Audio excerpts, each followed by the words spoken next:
I'm Bob Taylor, and welcome to this interview as part of the 25-year celebration of the Canadian Network for International Surgery. Today, we will interview Dr. Robin Fairfull Smith of Ottawa, Canada, a general surgeon who was one of the exceptional awardees of the CNIS. So welcome, Dr. Robin Fairfull Smith, and perhaps you could tell us what's your current situation at the moment? Well, thanks for inviting me into the interview, Bob. Right now, I'm retired. Life has been a little difficult in the last little while, so I'm go through a lot of adjustments, but I've been retired now for, let me do my math, 6 years. Yes, so retired after a long devoted year of service, long devoted years of service, I should say. Yeah, certainly. It was an interesting time to be a surgeon. I mean, you know, we went through a huge paradigm shift in the way surgery is practiced, but that's not what we're here to discuss, but it is interesting. Yes, that's right. Well, perhaps Dr. Fairfull Smith, you could tell us that when in your career did you first consider giving time to working in underserved settings globally? I can remember the exact moment. I was in a good friend of mine was very involved in the faith-based missions all over Africa. It had a visitor who was a surgeon in Burundi, and he came to Ottawa and visited him, and I was invited to meet him. And John Patrick, my friend, said, you should go out and join Frank. And I said, oh, sure, why not? A month later, I got the invitation, and I had to put my money where my mouth was. So I went out to Burundi in 1990 and helped him out there in his little hospital. Actually, the hospital has now become a Burundi teaching hospital, but at that time it was a small mission hospital, and I stayed there for 6 weeks.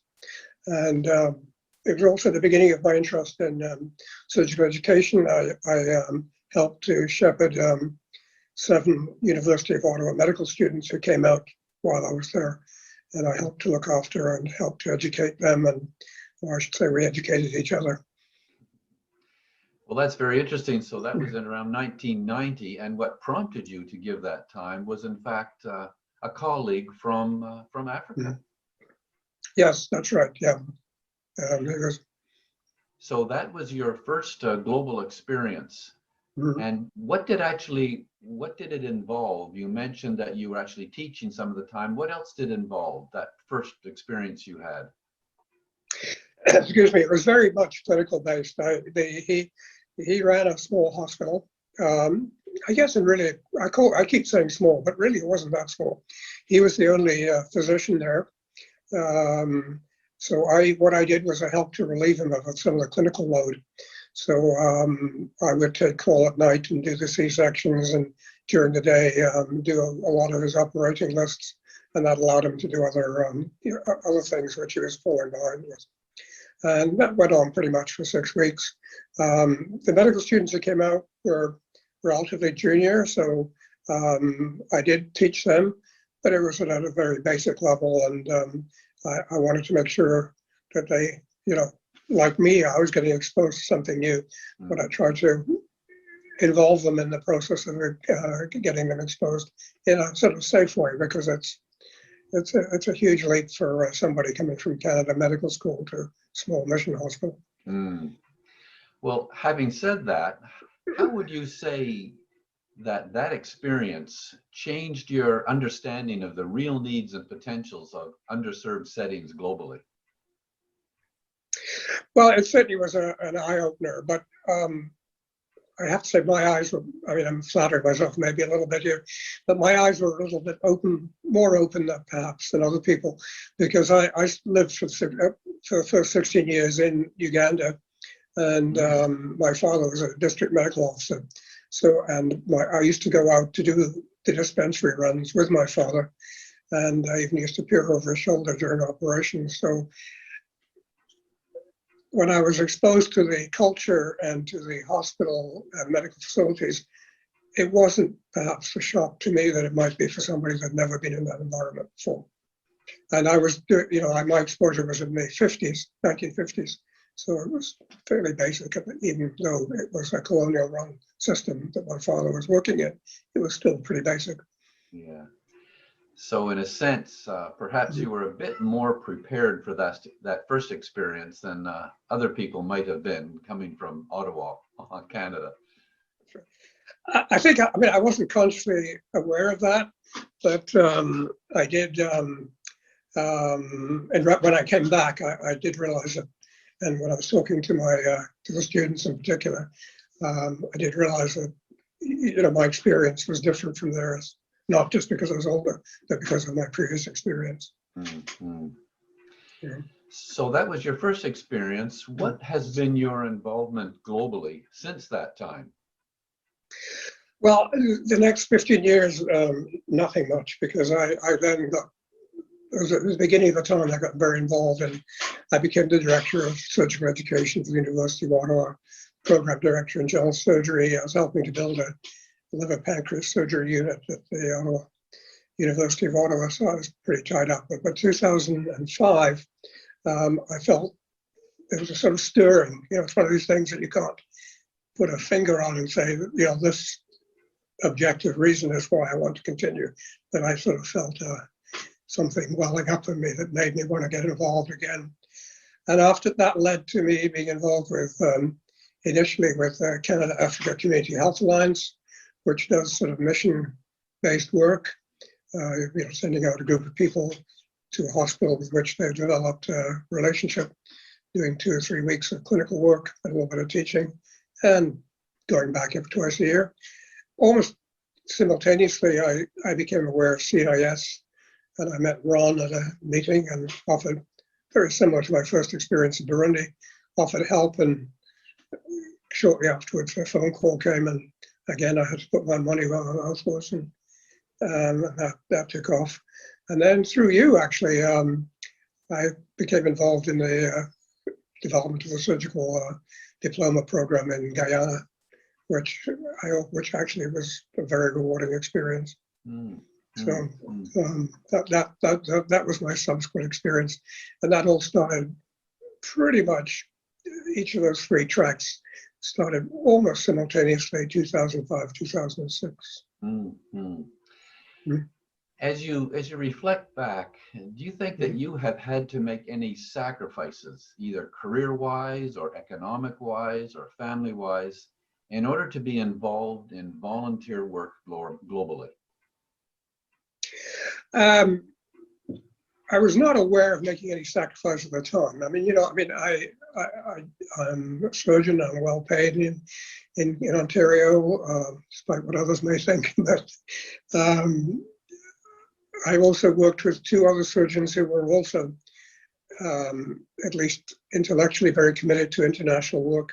And they were quite happy if I'll rephrase that. They weren't happy if I disappeared, but they're quite happy to support me while I was not there, if you see what I mean. And they didn't demand payback in terms of call schedules. And in fact, both of them also came out to Tanzania at various times. So I had that kind of support. My only regret is that, and this is a little bit in retrospect, my wife was starting to get ill, and subsequently she passed away, and I regret the time that I did not spend with her at that time, because I was away from home sometimes up to 2 to 3 months a year at that over the subsequent years. That's probably my biggest regret. Yeah, that's very real. Your global involvement then is quite extensive. How do you think you have been affected personally by this involvement? It's given me a much wider view. I'm flattering myself a bit, but I think I had a fairly wide worldview anyway. But I think it's widened it further. It's made me much more empathetic to causes that are trying to improve the well-being of people in disadvantaged countries, or disadvantaged compared to us. And that has actually led me to think also more about our own situation in Canada, because we also have disadvantaged groups in Canada from a social and a medical point of view. And I haven't become involved in that personally, but I've certainly become much more of a supporter of organizations, and I try to deal with that. Yes. So, yeah. Now, you've mentioned around 2005, as well as other things, you became involved with the CNIS. What has your involvement been in terms of what did you do with them, and to what areas in the world did you go with them? Well, it was 2005. I said, I met Ron, and he called me up on my commitment, and then that led to a trip to Tanzania and the agreement to bring out a little bit of equipment, which turned out to be 5 hockey bags, but that's a whole other story. Anyway, that, and as I said, at the same time, I was getting involved with CASHA, Canada Community Health Alliance. And over the next 2 or 3 years, I was doing both in parallel, because they both geographically happen to be in similar areas of Tanzania, although ultimately CNIS spread its net much more widely. But I came to realize that much as I respected the mission-based work, I felt CNIS had a package where the longer-term impact was going to be greater. And I'm an advocate for teaching in U of Ottawa anyway, because as I said, I was director of surgical education. But I really felt that by improving the curriculum and the exposure in education to medical and paramedical personnel probably had a much bigger impact than going out and treating individuals. Not that I'm in any way denigrating that, because people did a great job doing that. But for me personally, I felt I had more to offer in teaching. And that naturally flowed on to the other major geographic area I worked in, which was Guyana. And I felt that development of that surgical training program was extremely worthwhile.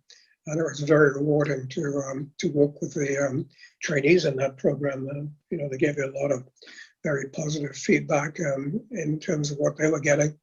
And going back over the years, I thought we were making a significant impact. So you really feel that the CNIS work has been impactful, and that the greatest impact in your mind has been in terms of education, curriculum development, and reaching out to people who otherwise would not have that opportunity to be educated in that way. Yes. I mean, the teachers in training programs in less financially well-off countries are under a lot of stress. I mean, I understand why it's difficult for them to devote, a day or two or a week to teaching. When we went out there, we had, that was our sole object, was to spend our time teaching. So I felt that we could provide a good program. But more than that, I think we could provide a model for the local teachers to ultimately build on. And that was probably as important as actually teaching the students that you were working with, whether they were MD students or medical officer students or clinical officer students. I think they certainly learned a lot, but I think if we could change the teaching model, and I have to say I'm biased, I thought the CNS teaching model was very good, but I thought that was perhaps equally or even greater, more important. That's interesting, which makes me reflect on another possible question, although you started to answer it now, and that is, in what way has the CNIS work supported the national health system of the country or countries in which you have worked? Well, I mean, I can only speak to the 2 countries that I was in, and particularly in Tanzania. I mean, I was not very involved in any discussions at a higher sort of departmental, national departmental level. But I do feel that the number of individuals that came from other medical schools to observe our programs in sites where we were delivering the program and then requesting it to be developed in their school was very high. A large number of them came, and that suggested to me that they were impressed and that they were making an impression. And we didn't even have to sell the program to other people. The concept, people were coming to us to learn about it. So at a grassroots level, I felt we were making an impression. I can't speak for what happened at sort of higher level at Department of Health meetings or how they wanted it, whether they saw any change in their way they're going to roll out surgical education. And in Guyana, I think because it's a smaller country and it was more direct impact, I think we did have a big impact, and that's exemplified by the fact that after surgery developed its program, that concept metastasized to other departments. Yes. Okay, well, that's good. And has looking at another side of things, you're mentioning the different countries. In fact, you also were involved in Canada. As I recall, you were involved in teaching some of the elite medical corps of the Canadian Army. Yes. In certain techniques. When I say medical corps, I mean the corps of first responders, some of whom had some medical training, involved in teaching those same skills to some of them who would have obviously taken it globally. Yeah, that was I hesitate to say that I taught them, because they came in with a lot of knowledge and experience, and it was a very much a two-way street. And sometimes thought the street leading information to me was at least as big, if not bigger, than the information street going the other way. They were a very impressive group of people. It's good that CNIS could be involved in this way, in quite an unusual way, I think, perhaps. Yeah. Yes, well, I think we, that in their training for emergency response on the battlefield or around the battlefield, didn't extend to a lot of things that we taught, and I think they really seemed to enjoy it. And I don't know whether they got to practice things like obstetrics, but they certainly seemed to be interested and seemed to enjoy learning about it. Tell me, has building relationships with national colleagues in the countries where you have worked been an important part of your experience? Yes, it has. I mean, I both on a professional and actually on a social level. And the area I went to most often, which was Moshi in northern Tanzania, and the Kilimanjaro Christian Medical College, several of the surgeons that I would consider to have been friends, and it was a real pleasure working with them. And but I'd also say that if you don't develop a relationship with people locally, you're probably vastly undercutting your ability to deliver a good program. So if the question is, did we develop, or did I develop good relationships with some of them, and did I think it was worthwhile? Yes, but I didn't feel I had actually developed them. It just seemed to happen. Yeah. It sounds like, in your opinion, these relationships for this kind of global work are very, very important. What do you think you learned from those colleagues? I mean, you go in there, when I'm working in a highly specialized, extremely well-equipped hospital in Canada, so I put my hand and say, I want a 3-0, this, that, or the other, and I get it. These guys, they put their hand out and they take what they're given. By that, I mean, they work under a lot of constraints. And, I think some people coming from a high economic level country find it hard to accept that you're having to deliver a care or teaching program with all the constraints that they have. And I think one of the things you have to learn is to accept those constraints. And sometimes they may seem a little difficult to swallow, but that's the reality that they have to live under, and so you have to work with that. And work with it with a smile. If we were to give some tips for people wanting to become involved globally, whether people early in their career or people later in their career, what, in your opinion, what should individuals who want to become involved in global work focus on? Yeah. Well, obviously my bias is teaching, but, especially people in the, some more junior level medical students and maybe even residents, maybe that's just, a step too far. No, I have to backtrack a little bit and say I'm biased a little bit here because I did develop an international program for our students, not as extensive as UBC did, but we were able to get some money for an annual scholarship for somebody, a training program to go out and have an international experience. And our university also did the same in the non-surgical world as well for medical students. But I would say that as a first step, find an organization that's well run and well organized. And CNIS would be possibly one of those.